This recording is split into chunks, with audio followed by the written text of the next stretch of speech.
छात्र छात्री को विदाय और संबर्धना। सेक्टर 18 स्थित दीपिका इस्पात शिक्षा सदन 10म श्रेणी छात्र छात्री को विद्यालय परिसर में विदायकालीन संबर्धना ज्ञापन कर शिक्षा सदन अध्यक्ष शिशिर कुमार सामल सभापतित्व और वरिष्ठ शिक्षयित्री विजयिनी जेना संयोजन आयोजित यह कार्यक्रम में प्राक्तन एबीईओ कुंज बिहारी राउत मुख्य अतिथि भाव जोगदे छात्र छात्री मानक आशीर्वचन प्रदान करते। छात्र छात्री माने सबुबले पाठपढ़ा उपरे गुरुत्व देवा सहित शुणा कहवा और लेखिबा दरकार। यह सह विद्यालयर जीवन और संस्कारित होगा उपरे से गुरुत्व आरोप करथिले। अध्यक्ष श्री सामल तांको वक्तव्य निजे भल हुआ और भल काम करने सह समयानुवर्तिता सत्साहस सचिंतन को आपणाई परश्री कातरता ईर्षा ठारू दूरे रहिबाकू परामर्श देथिले।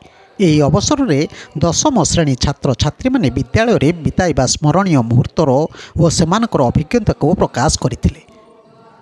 9म श्रेणी छात्र छात्री माने नृत्य और 10म श्रेणी छात्र छात्री माने संगीत परिवेषण करथिले। अन्यमानक मध्यरे विद्यालयर प्रशासनिक अधिकारी सुधांशु मिश्र जयंत नायक प्रवीर जेना प्रमुख वक्तव्य रखिथिले। कार्यक्रम परिचालन में सर्वश्री श्रीवत्स सामल शरद कुमार प्रधान आर्तबंधु विश्वाल रेखा बोस नीलिमा महापात्र लक्ष्मी साहू ममता मतगज सिंह मोनालिसा गौड़ कुंज बिहारी राउत प्रमुख उपस्थित रही सहयोग करथिले। शेष में संयोजिका श्रीमती जेना धन्यवाद देथिले। देखंतु तारी भिजुआल।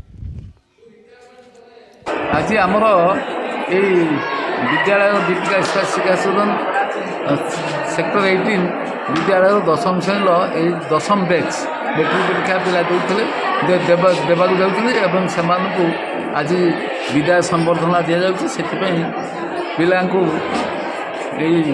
सांस्कृतिक कार्यक्रम माध्यम संगे संगे विभिन्न उपदेश दे आम